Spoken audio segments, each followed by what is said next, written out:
ఏపీలో రెండో విడత ల్యాండ్ పూలింగ్ ప్రారంభం వివాదానికి దారితీసింది. వడ్లమానులో ల్యాండ్ పూలింగ్ కార్యాలయం ప్రారంభోత్సవం తర్వాత మంత్రి నారాయణను రైతులు నిలదీశారు.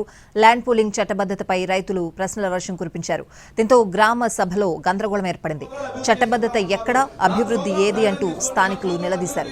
3 ఏళ్లలో అభివృద్ధి గ్యారంటీ అని రాసిస్తారా అంటూ స్థానికులు ప్రశ్నించారు.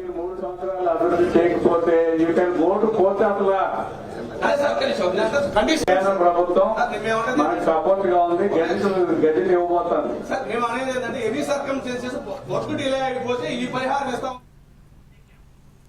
మొదటి విడతలో ల్యాండ్ పూలింగ్ తీసుకున్న చోట ఎంతవరకు అభివృద్ధి జరిగిందని రైతులు ప్రశ్నించారు.